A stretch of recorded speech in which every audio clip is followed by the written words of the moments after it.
कैसे हैं दोस्तों। आज की वीडियो में हम जानने वाले हैं इनकम एंड एक्सपेंडिचर अकाउंट कैसे बनाया जाता है। इससे पीछे वाली वीडियो में मैंने बना के दिखाया था रिसीट एंड पेमेंट अकाउंट। ऐसे ही कुछ रो डेटा हमने लिया था और उससे हमने प्रिपेयर किया था रिसीट एंड पेमेंट अकाउंट। एक बार क्विकली उसको रिवाइज करने की कोशिश करता हूँ। Receipt and payment account generally cash account की तरह ही होता है। उसमें हम जितना भी कैश आया और जितना कैश गया, कैश में बैंक भी इंक्लूड होता है।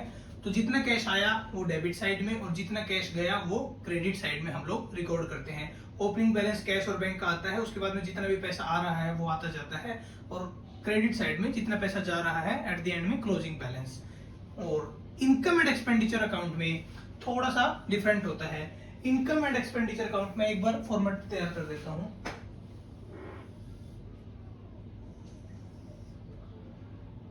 इनकम एंड एक्सपेंडिचर अकाउंट, ठीक है।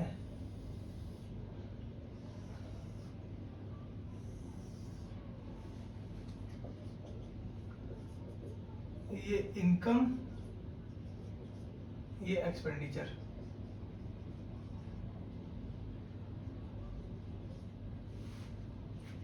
जो इनकम साइड है उसमें जितनी भी इनकम आती है वो रिकॉर्ड की जाएगी, और एक्सपेंडिचर साइड में जितना भी एक्सपेंडिचर होता है वो रिकॉर्ड किया जाएगा। अब इसमें मजे की बात क्या है, रिसीट एंड पेमेंट अकाउंट में भी ऐसा ही रिकॉर्ड होता है। जितना पैसा आता है वो रिकॉर्ड होता है, जितना जाता है वो होता है। लेकिन जो डिफरेंस होता है दोनों के अंदर, वो डिफरेंस ये है कि income and expenditure account accrual basis पर बनाया जाता है और receipt and payment account cash basis पर। अच्छा, इसका डिफरेंस समझा देता हूँ। एक्रूअल बेसिस पर मतलब इनकम एंड एक्सपेंडिचर अकाउंट में सिर्फ वही अमाउंट्स रिकॉर्ड की जाएंगी जो करंट ईयर से रिलेटेड हैं, प्रीवियस ईयर से नहीं और आने वाले साल में नहीं। जैसे कि रिसीट एंड पेमेंट अकाउंट में हमने किया था कि एडवांस रिसीव हुआ था अगले साल के लिए, तो वो एडवांस भी हम रिसीट एंड पेमेंट अकाउंट में रिकॉर्ड करते हैं। लेकिन अगर इनकम एंड एक्सपेंडिचर अकाउंट में हम उसको लिखेंगे तो एडवांस वाली अमाउंट को हम लोग लेस कर देंगे। तो आइए ये क्वेश्चन बनाने की कोशिश करते हैं और इसको मैं साथ के साथ समझाता हुआ जाऊंगा। सबसे पहला point, fee collected including 80,000 for the previous year. Fee collect हुई है 3,80,000, जिसमें से 80,000 रुपए प्रीवियस ईयर की, मतलब पिछले साल की है 80,000 रुपए। जो पिछले साल आउटस्टैंडिंग थी, हमको मिली नहीं थी, वो इस साल हमने रिसीव की है। तो एक बात बताइए, करंट ईयर के रिलेटेड से कुछ बात है क्या इसमें? Fees collected including 80,000 for the previous year. Previous year की फीस इस साल रिकॉर्ड हुई है, तो मैं इस साल की फीस कितनी होगी? 3,80,000 में से अगर 80,000 मैं घटा दूं तो मेरे को करंट ईयर की फीस मिल जाएगी। तो मैं लिख देता हूं फीस कलेक्टेड, साथ में डिटेल्स भी डाल दीजिए। 3,80,000 लेस प्रीवियस ईयर वाली अमाउंट 80,000, टोटल 3 लाख रुपए फीस करंट ईयर से रिलेटेड है। उसके बाद में fees outstanding for the year. For the year, अब यहां पर ना तो प्रीवियस ईयर लिखा है ना ही अगले साल का कुछ बात हुई है। फॉर द ईयर को हम पढ़ेंगे, मतलब इसी साल की बात हो रही है। फॉर द ईयर मतलब इसी साल की बात हो रही है। Fees outstanding for the year, जो भी करंट ईयर है उसकी 10,000 रुपए की फीस अभी आउटस्टैंडिंग है, यानी इस साल से रिलेटेड कुछ फीस आनी थी जो कि अभी तक आई नहीं है। अब मैं इसको इस अमाउंट से अगर रिलेट करना चाहूं, 80,000 पिछले साल आउटस्टैंडिंग रही होगी जो हमें इस साल मिल रही है, तो ये वाली अगले साल मिलेगी, तो ये इस साल तो ऐड हो जाएगी, लेकिन अगली साल हम इसे लेस कर देंगे। तो इसमें अभी एक चीज और कर देते हैं, add outstanding amount current year की 10,000, तो ये हो जाएगी 3,10,000। उसके बाद salary paid including 3,000 for the previous year. Previous year ये मतलब पिछले साल की अमाउंट कितनी? 3,000 जो अमाउंट है वो पिछले साल की है, और जो 28,000 है वो टोटल पेमेंट की है। अब ये 28,000 रिसीट एंड पेमेंट अकाउंट में तो 28 का 28 आ जाएगा पेमेंट साइड में, लेकिन इनकम एंड एक्सपेंडिचर अकाउंट के एक्सपेंडिचर साइड में सिर्फ 28,000 माइनस 3,000 जो कि आउटस्टैंडिंग थी पिछली बार की, वो इस साल हमने पे की है।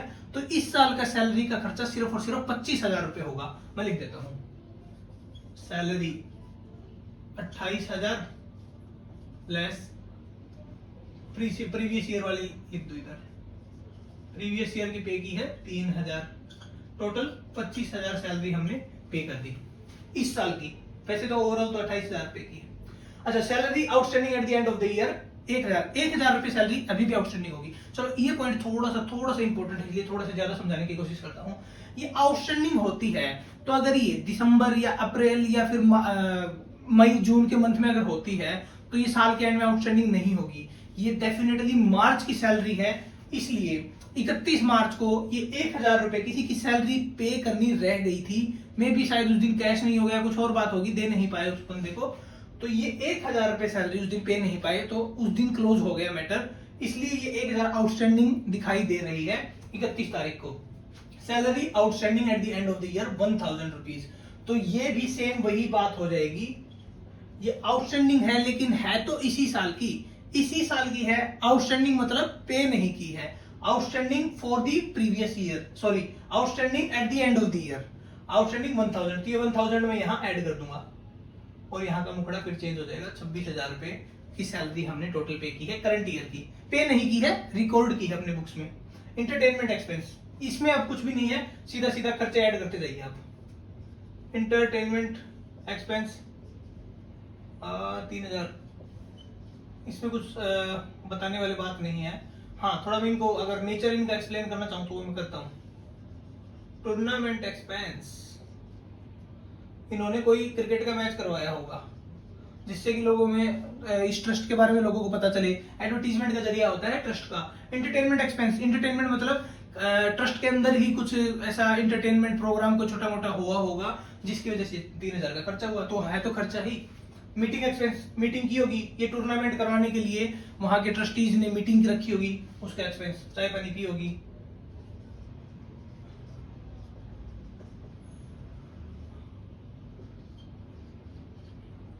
ट्रैवलिंग एक्सपेंस, अब ये बता देता हूं, 6,000।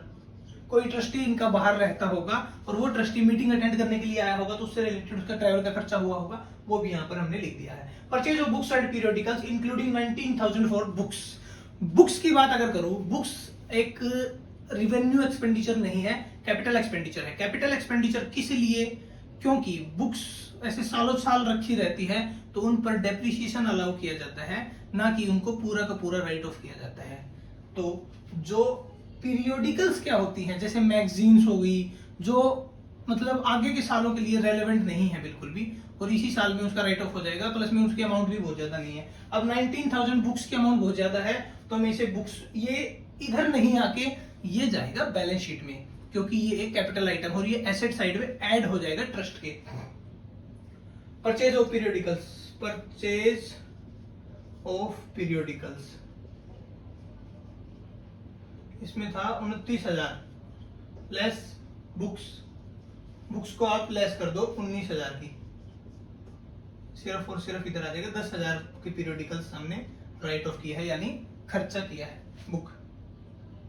रेंट, रेंट 10,000 रुपये, उसके बाद में पोस्टेज एंड टेलीफोन,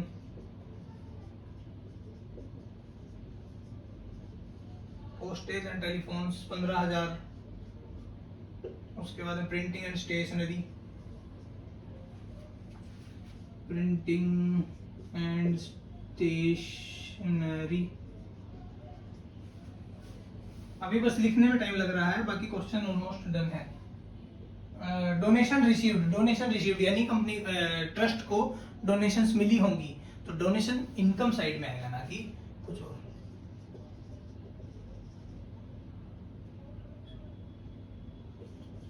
अच्छा, एक चीज मैं बता देता हूं, जैसे कि फीस आउटस्टैंडिंग है इसमें, प्लस में पिछली साल की भी रिसीव कर रहे हैं, लेकिन ध्यान से सुनना, डोनेशन कभी भी आउटस्टैंडिंग नहीं मिलेगी और ना ही एडवांस में मिल सकती है। Donation only and only receipt basis पर ही होगी। कभी भी ऐसा नहीं देखा होगा, या आप खुद भी अगर सोचे, आप किसी ट्रस्ट को दान देते हैं तो आप उनको ये थोड़ी ना कह के आते हैं कि मैं इतना दान दूंगा, मेरा ये लिख लो। जब आप दान देते हैं उसी टाइम आपको रिसीट मिलती है, और वो दान माना जाता है। ऐसा नहीं होगा कि ट्रस्ट पहले ड्यू कर लेगा आपकी अमाउंट को कि ये पैसा तो आने वाला है, ऐसा नहीं हो सकता। तो डोनेशन हमेशा रिसीट बेसिस पे ही होगी। जितनी भी अमाउंट दी होगी वो टोटल की टोटल इनकम एंड एक्सपेंडिचर में भी सेम आएगी और रिसीट एंड पेमेंट अकाउंट में भी सेम आएगी। अब टोटल कर दो 3,30,000 और इस साइड में अगर ये ज्यादा है तो सरप्लस आ जाएगा हमारे पास। जो भी फिगर आएगा इसमें से ये टोटल करके अगर हम लेस कर देते हैं तो ये सरप्लस आ जाएगा, और अगर ये वाली साइड कम है तो डेफिसिट आ जाएगा इन द केस। जो भी है वो आप फाइंड आउट कर सकते हैं, टोटल करने की मेरे को जरूरत नहीं लग रही, आप फाइंड आउट कर सकते हैं। तो ये था इनकम एंड एक्सपेंडिचर अकाउंट।